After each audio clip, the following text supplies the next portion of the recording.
Rosel, unsan mo pag-balance imong pag-eskwela as a working student? Kanang gibalance sa akong pa-eskwela o pag-working student sa gumikan sa gamitan o siya og time management. Then dapat jud sayo ka matog para ikabuntag sayo po ka mo mata para manghinlo sa boarding house. Kung na kay mga vacant time, dili gyud nimo na usikan. Kailangan imo jud nang i-spend og tarong dili gyud nimo kanang iligoy-ligoy ang imong mga bakante nga oras. Kung mahimo kung pahuway nimo na vacant time, ayon na lang na pahuway kay usa na nagabi para para akas din sa paghimo nimo kanang as a working student balanseyon jud naman ang taban isod yun na sa imong una nga mawa na gyud ang imo ang mga pagligoy sa kinabuhi pagbinugoy o mag-focus na ka sa angay mo fokusan mao ra to.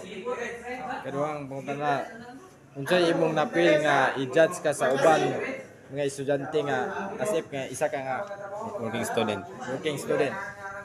So far ug na magani mo istorya na o malugsog siyempre masakitan mo buta kay siyempre na matay mga kanang tungod ba sa emotion ba ma-feel na to nga kanang sometimes dili ta bilong nila kay tungod na kinang busy ko pagkatao din dili ko ka-expend og time nila dili ko kaban nila din malugsog sila na ho.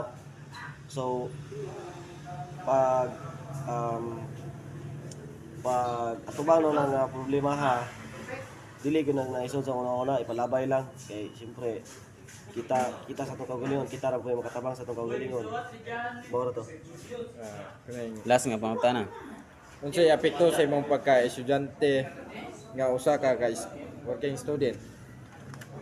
Makapekto jud nagtaman sa imong pag-eskwela o sa imong para future nimo ba siyempre na kay time management nga magamit ana then mawa na gyud ang imong pagligoy-ligoy sa mga pangbuhatonon nga mga hinungdan sama ng pag-uban sa mga barkada nimo nga igora po na sila ng lag nga wala sa hinungdan ba Nga palahubog. mga sa mga tao nga ay sa mga classmate ng mga expend ng time nga tagay dili ko na ingana para in the future pod wala ko iligoy-ligoy sa kinabuhi ba ano na to.